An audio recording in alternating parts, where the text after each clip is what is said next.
here in Cincinnati. Then I worked on a lot of different races, city council and stuff. And then I worked on the Obama campaign in 2008 as a fundraiser for the South Asian community. I moved to California to work for Americans for Safe Access, and then after that I worked for Nation Builder. A lot of people might be familiar with it. It's a political technology firm. And while I was there, I had managed some of their biggest accounts: Cory Booker, the UK Labour Party, Americans for Safe Access, the California 2016 campaign, Maryland Normal, Parents for Pot, just a lot of different groups.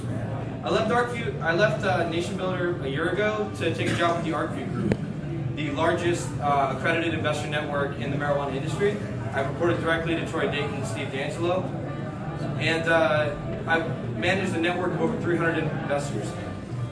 I left ArcView back in December when we decided to launch OTEP and move forward. Okay. Hi, my name is Jacob Wagner. I'm the Vice President, co-founder of OTEP, also the treasurer and the author of the Cannabis Control Amendment, which is our approach to legalization here in Ohio. I am an attorney and MBA. I attended Case Western Reserve University for law school and my MBA. Prior to that, I went to Ohio State University for undergrad, where I majored in English at Ohio State. I worked on the Barack Obama campaign in 2008. I then transitioned to the Mary Jo Kilroy campaign. While I was at Case Western Reserve University, I did a program called the Fusion Program, which is essentially like a graduate degree in startups in an entrepreneurial environment. So that goes pretty well with what we're trying to do here, sort of a policy entrepreneur. Policy entrepreneurship. With that, I'll turn it over to Mike. I'm Michael Rubberholm. I work with about half the people in this room right now, in some way, shape, or form. Pretty much every group that's sitting up here, I either had the opportunity to or have worked with them. I was actually considering working for one of the newer initiatives that came up, and actually contacted OTEP. Looked over their summary, spoke with Jacob and Sri, and decided that they have the background and the connections and things of that nature that make not only getting something on the ballot, but getting it passed viable. Because that's what everyone in this room is looking for. We've all been working on this for a very long time. We'd like to cross the finish line. And so that's what I thought that they brought, and that's why I decided to join up with them. Well, aside from the technical difficulties, we show you some bios of the rest of our team, but a little bit about it. Ben Morrison is our third co-founder and secretary. He's a former president of the Cleveland Normal. He built the website for Americans for Safe Access. He's doing a lot of work with us in that space. But we've hired Leo Townsell, who was the former press secretary for New Approach Oregon, issue 91. He brings with him a wealth of knowledge and language that works with Ohio voters that he's been bringing, as well as a lot of the ex-Oregon staff are working through him as well. We brought on board Noma Thayer, who's the former data director of the Democratic National Committee, and she was a database engineer at Nation Builder, and she's a world-class expert on voter data and political targeting. We also have Dr. Joe Volzer, who has a PhD in applied mathematics from Case Western, who's running a lot of data tables that we've already established on identifying key precincts and turnouts. So with the data team, we don't need to spend hundreds of thousands of dollars on consultants.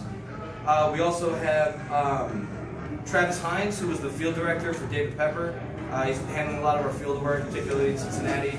And we also brought on board Derek McKenzie, who's the owner and co-founder of the Hip Hop Awards, the Ohio Hip Hop Awards, to do a lot of our big event scheduling. He runs a small marketing firm doing big event scheduling as well.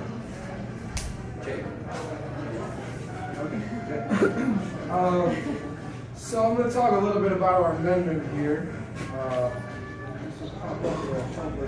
Here we go. It'll count us along. Hold on, just give me 1 second. Yeah, we got a special presentation just for you guys. So we're going to talk about some of the aspects of the law that people have been asking us over the last few weeks. We've been going back and forth with Drug Policy Alliance and some of my friends there about some of the specifics, making sure that our ideology and our laws stay consistent, and to make sure that we can create the best possible policy that we can come up with. So, okay. The presentation isn't written because I signed in as a guest and she doesn't have flash. So just talk a little bit about it, even without our visuals. So we're doing full adult use as well. And a lot of people probably wonder what does that mean exactly, because full adult use means a lot of different things to a lot of different people. So when I first started writing the amendment, the first question I asked myself was, how do you codify cannabis culture? In other words, how do you create a legal right to allow somebody to smoke a joint, to eat a brownie, however you partake? So, like Ohio Rights Group, very similar, we took a very direct, rights-based approach. So we created rights to use it, to possess it, to purchase it. So when you're in a circle, passing around a joint, you also have the right to trade or to gift. So I actually codified these acts of partaking in cannabis culture. So with that rights-based approach, it became clear to me that kind of means nothing if you don't have built-in explicit protections to guard against usurpation of those rights. So what we did was we went ahead and we wrote in affirmative defenses. We wrote in protections against arrest, protections against searches and seizures, protections against alienation of your privileges, rights, and immunities guaranteed to you by the Ohio and United States Constitutions. And we really did everything we could to make sure that those rights were solidly guaranteed to every individual. Another big thing that we did, we're really big on individual liberty. We're also including home grow in our amendment. Every adult will be able to grow 6 plants on day one. So January 1st, 2017, after it's passed, you can start growing, you'll have access to it right away. Any kind of market that you institute is going to take some time to ramp up. This way, people will have access as soon as they can harvest it. So next I'm going to talk about our system. We have a bit of a malfunction again. I have a nice diagram for you that would show you how the system would work. So basically the way we're doing it, we have one plant, one system. When we were designing the law originally, we kind of, kicked around the idea of doing dual systems, like you see everywhere else. One system for medical, one system for recreational. But to us that didn't really make any sense because, one, here in Ohio, we don't have any medical infrastructure from which to build off of. So when you look at like Colorado, one of the reasons their law was able to ramp up so successfully so quickly was because they had great medical infrastructure already in place and they could use that in order to get it off the ground. So we obviously don't have that here in Ohio. That presents a bit of a challenge, but it's also kind of a double-edged sword. So on one end, it kind of makes things a little more difficult. On the other end, it's a blank slate, so we can design a more efficient system. So what we've done is we've designed a system that would be vertically integrated from the top down. It would serve both patients and consumers, regular consumers. It would allow anybody to hold multiple licenses at any point in the production and distribution systems. So that means you can hold a license to grow and you can hold a license to open a retail store or to manufacture, so on and so forth. Our system has also been designed with low barriers to entry in mind, very low barriers to entry. One of the biggest problems when you look around the cannabis industry nationally is it's not very diverse. So what we've done is we've created a flat licensing fee for all licenses across the board. In order to get a license, when you're looking at the rest of the nation, it's kind of expensive, right? You have to have all this capital already in order to even get a license. So the way that we're doing it, you get pre-approved for a license, just some basic information, a background check. There is no capital requirement under our plan to get pre-approved for a license. This allows the entrepreneur to go out and seek capital, go out and seek investors once they've had their license, and then they put that in place, and they kind of just turnkey, open and go. Last but certainly not least, I do want to talk about patients, because again, patients are the most important thing to us. I think I can speak for all of us when I say that we all have people that we love that are suffering right now, and this can definitely help them. So we want to create a true patient class with true patient protection. So what that means is we don't want something like California where anybody can get patient status. We don't want it like that. We're going to have 2 tiers of qualifying conditions. The first tier will be automatic. As long as you have that diagnosis, you qualify. The second tier will be with a doctor's recommendation. So diagnosis plus doctor's recommendation, you can also qualify. Again, patients have higher possession limits. They pay no retail taxes under our plan. There are employment protections built in for patients so they can't lose their job just for using the medicine.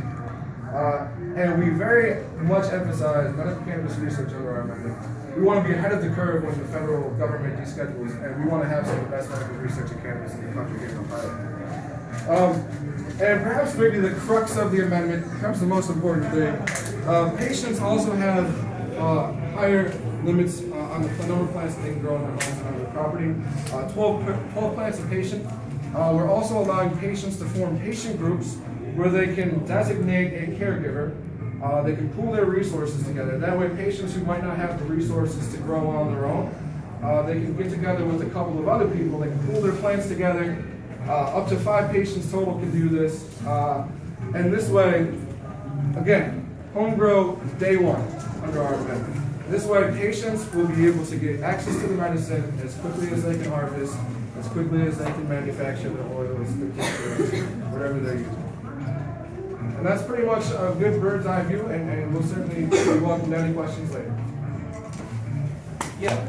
Oh, thanks. I was going to say, we have a lot of capital already committed to us to gather petitions, to any entry fees that we need to get into any events, or the state fairs, or sponsor events, and booth space, printing costs for our banners and flyers already taken care of. Our invoices to our consulting team, like Veracity Media, etc., are all taken care of as well. And our digital team, Veracity Media, is one of the best nation builder digital teams in the country. They work with Cory Booker, the UK Labour Party, the Australian Labour Party, Sandra Fluke, Marianne Williamson, the list goes on and on. And they subcontract a lot of work from a lot of major firms as well. And they're handling our digital team. They spoke with our donors, and their invoices are covered. So we're not worried about where the money's coming from to run this, our signature gathering effort. Thank you guys so much for having me.